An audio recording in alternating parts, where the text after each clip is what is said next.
investi mais de R$ 1.500 em janeiro e também já vendi algumas puts. Vou comentar aqui sobre as compras que eu fiz. Bem-vindo ao canal Top Ações, já deixa o like nesse vídeo e se inscreva aí no canal ativando o sino, que aí você acompanha essa minha trajetória de investimentos, tá? Então, eu sempre comento aqui, né, que a parte mais importante de tudo é você ter uma meta de aportes, tá?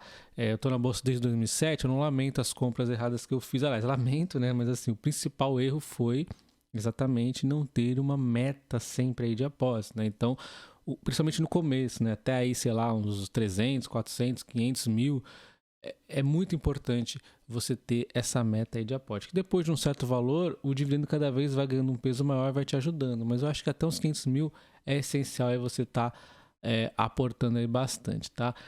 Dentro do possível aí da sua realidade. Então, a gente tem aqui uma meta que eu já estabeleci para esse ano e como eu não estou com um valor tão fixo para estar recebendo, a gente pode, infelizmente, ter que mudar essa meta para baixo, ou quem sabe, né, felizmente para cima. Mas se você é CLT, mais fácil ainda, né? Se você não é CLT, tente estabelecer uma meta. E não é que você tem que aportar todos os meses o mesmo valor. Se você lembrar aqui o que eu fiz em 2022, olha só, minha meta era 2.500, e depois fui reatualizando as finanças aqui, né, e mudei as metas, enfim.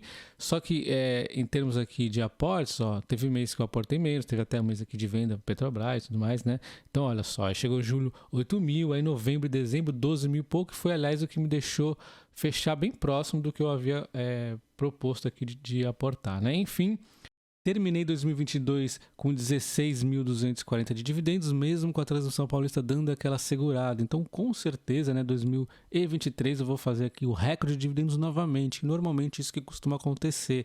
Recorde sobre recorde de dividendos se você seguir uma política aqui de estar sempre aí com regularidade nos aportes, tá? E outro ponto a declarar é que, como eu foco no crescimento de dividendos nas ações que eu estou comprando, isso também me ajuda a estar sempre com esse dividendo aqui crescendo, né? Então eu comprei um banco e uma seguradora, e é importante ver essa matéria aqui, né? Onde o país, né, busca um novo ciclo econômico e os bancos públicos terão um papel fundamental. Diz o Lula, né? Ele vai usar os bancos públicos para alavancar o crescimento do Brasil. Isso não é bom nem para o Brasil, né? Mas pode ser potencialmente pior para os bancos aí estatais, principalmente aqui no caso da Caixa e do Banco do Brasil, mas a gente não tem uma clareza em relação a isso ainda, né? Tem o BNDES também, que de repente pode ter um papel aí muito mais forte que os demais, né? De qualquer forma, isso afeta aqui de modo geral, né, as ações aqui de bancos, tá? Por exemplo, o Banco ABC, que foi exatamente a escolha que eu fiz, foi pelo fato dele não ser a estatal como o Banco do Brasil, né, e também ter um desconto interessante ao meu ver, e ele vem num crescimento muito grande que eu continuo acreditando que vai continuar a acontecer, mas essa questão dos bancos públicos aí serem novos protagonistas da economia pode dar uma desacelerada nesse crescimento eventualmente, né? Eu acho que no governo não vai ter aqui incentivos muito grandes aqui para as corporações gigantescas, né? Mas de repente aqui para as corporate e principalmente aqui nas middles pode estar acontecendo alguma coisinha, né? A gente pode ver aqui que ele cita, né, impulsionar as pequenas e as médias empresas. Então, talvez essas duas marcas aqui tenham uma desacelerada, não sabemos, né? Esse aqui é o fato. Por quê? Se tiver empréstimos muito baratos aí, o BNDES, o Banco do Brasil, os outros, a Caixa aí dando a rodo, vai dificultar aqui um pouco para os outros bancos, como o Banco ABC, né? Mas pelo menos ninguém vai forçar ele a dar empréstimo podre, nem empréstimo barato. Então, nesse ponto, o Banco ABC está seguro. A gente vê que em termos de inadimplência, que é um risco também para o Brasil de modo geral, o mundo até, né, vamos dizer, tá complicada a coisa. A gente vê a cobertura, olha que absurdo, é bizarro, 673%, está mais que coberto isso aqui, enquanto a inadimplência não vem acontecendo. Então, o Brasil está bem aqui na parte das empresas nesse momento, né? Enquanto o foco do banco aqui é exatamente expandir aqui a quantidade de clientes. Então ele está focando no crescimento, né? Ele quer crescer o número de clientes, o volume de transação, também a parte de serviço ele está ampliando mais para conseguir esse crescimento. Os produtos também ele está expandindo o portfólio de produtos, assim ele reduz, né, a quantidade de algumas linhas específicas aí. Ele está alavancando também a estrutura existente dele, inclusive aí fornecendo aí os novos produtos que é de seguros, né, e tudo mais, tá expandido bastante também na parte de produtos, clientes e também os canais para fazer essas entregas acontecerem aí de modo mais rápido, né? Então, ele está focando nisso e está conseguindo. A gente vê ele aumentando muito a presença, a gente vê ele crescendo aí muitas receitas e tudo de uma forma muito segura, como nós podemos ver da imprensa praticamente aí passou longe, né? Então, Banco ABC foi a minha primeira escolha, mesmo com essa alta aqui no último ano de 36%, foi excelente essa queda, né, que fez reduzir a alta que já estava ficando muito grande. Aliás, ainda assim estava barato, mas olha que queda legalzinha do topo aqui, já caiu 16,5%, e da onde eu comprei foi mais aqui para baixo, caiu mais de 20%. Então, muito legal essas quedas quando cai uma ação que a gente gosta muito, porque nos dá a oportunidade, tá? E eu tô aqui de olho novamente, que daqui a pouco aqui 18,50, talvez eu compre mais um pouco. Eu comprei um valor um pouco mais baixo aí, né? Comprei pouquinho, na verdade, mas é devagarzinho que a gente chega lá, né? E na sequência nós temos a Caixa Seguridade, que no último ano fez esses zigue-zagues malucos, mas ficou aqui com 10,5% de alta. E quando ela esteve, nossa, foi muito de graça, né? Praticamente doação de Caixa Seguridade, aí ela sobe, ainda assim barata, e volta a cair, né? Nesses zigue-zagues aqui, eu tenho uma linhazinha aqui bem legalzinha que eu traço, que é no 7,99 mais ou menos, eu arredondo para 8, né? Que já é muito interessante estar comprando ela. E na verdade eu comprei até um pouquinho acima só para garantir. Comprei ela aqui nos 8,7, 8,8, se eu não me engano, já vou mostrar, tá? Então, já garanti minha comprinha aqui, pouquinho vou estar comprando mais, porque ela está exatamente nessa faixa aqui que eu gosto de comprar Caixa de Seguridade aos pouquinhos, sem pressa. E o que acontece com a Caixa de Seguridade se ela não é um banco? O que eu estou falando? Porque, por exemplo, a Caixa Econômica Federal pode mudar a linha do Pronamp, não vai vender pelo Pronamp, aliás, né? Vai fazer outra linha e aí vai atrapalhar um pouco a Caixa Seguridade. É só um exemplo aqui, tá? Que pode atrapalhar pontualmente, né? Obviamente vai ser até interessante, de repente, se as ações caem, comprar ainda mais barato. E esse é o grande dilema, será que vai cair mais ou não? E também eu tenho que lidar com caixa, né? Não posso comprar tudo que eu tenho do ano e sair comprando a rodo e depois, né, não ter para comprar para frente. Então, assim, que comprar caixa esse valor aqui é interessante, não tenho a menor dúvida, né, na minha opinião, tá? Mas assim, a gente fica atento no curto prazo também, e sem muita pressa. E a gente vê outro ponto, que é a pandemia, que aparentemente está controlada, segundo aqui, até a própria Pfizer falou, né, a pandemia acabou, mas ainda esse vírus aí bendito ainda não acabou, né? Então, assim, ele ainda está aí. Vai que volta, a gente não tem certeza disso também, né? Mas enfim, é só para ficar de olho aí, né? Também não adianta ficar com medo aí, porque é o seguinte, se você espera um momento perfeito para investir nas ações, onde o governo tá tomando só decisões maravilhosas e não tem pandemia e tá tudo maravilha, você vai pagar uma fortuna que acaba às vezes nem valendo a pena, né? Então às vezes é bom a gente ver o caos, mas tentar acertar os melhores momentos do caos aí, enfim, né? Essa é a leitura aqui que eu vou fazendo dia a dia aí, né? Então, as minhas compras, daqui a pouco eu mostro o extrato, então tem aqui o Banco ABC e a Caixa de Seguridade, só um pouquinho, 450 no ABC, mais 202 na Caixa, que aliás a Caixa estou aqui muito de olho nela ainda, né? E na sequência a gente já vai para a próxima compra, que é a Enalta e a Cosan, tá? Aqui do setor de commodities.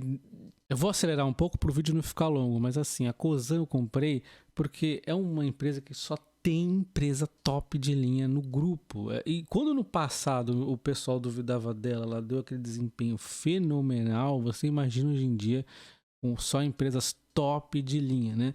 E a única que está sofrendo aqui no curto prazo, mais pesado, é a Raízen, né? Por conta da questão do etanol, por conta da questão do próprio petróleo, o combustível lá dos impostos. Tá uma baguncinha com ela, mas a bagunça de curto prazo. O mercado ele tá meio biruta, porque ele não sabe se ele olha o desconto holding, se ele olha a Vale, se ele olha a Raízen, se ele olha a Rumo, que também tá com a questão da dívida, mas tá bem tranquilo os resultados.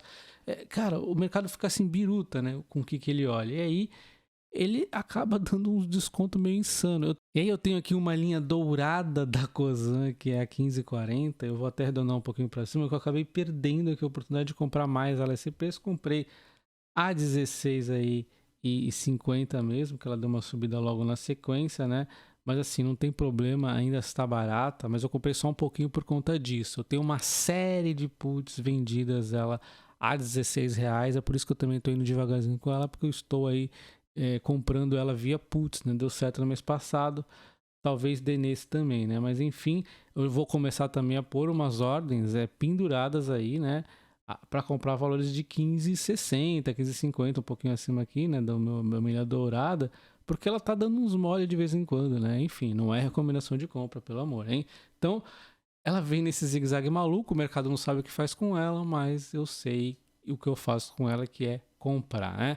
Na sequência nós temos Enalta e é autoexplicativa essa linha, né? O petróleo aqui caindo e o pessoal esquece que a Enalta é uma empresa petrolífera, né? Então ela não vende barril de petróleo que vem pronto para ela só revende. Ela tem todo um trabalho aí que gera valor, paga dividendos, o mercado às vezes esquece.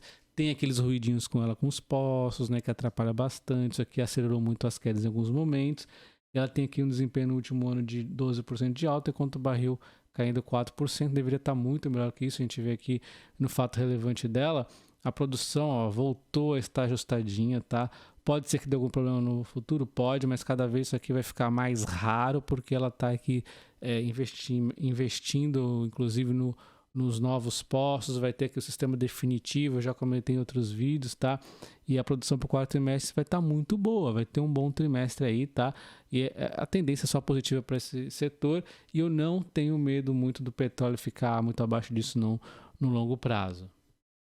Então tá aqui, né, Enalta compradas aí a R$ 190,165 aqui de Cosan, onde Cosan eu tô super armado em puts, enquanto a Sanepar eu compro aqui a R$ 16,77, R$ 503 de ações da Sanepar, totalizando então os 1.514 de ações. Aqui está o print, tá, onde eu tenho diversas puts aqui, compromisso de comprar Engie, Cosan, Transmissão Paulista, né, mais Engie, mais Transmissão Paulista. Aqui no caso do Bradesco foi o Macau, que aí tudo isso aqui eu vou explicar mais para os membros, para não ficar enrolando muito aqui para vocês, tá? Nos membros do canal eu vou fazer vídeo sobre as puts aqui e calls, tá?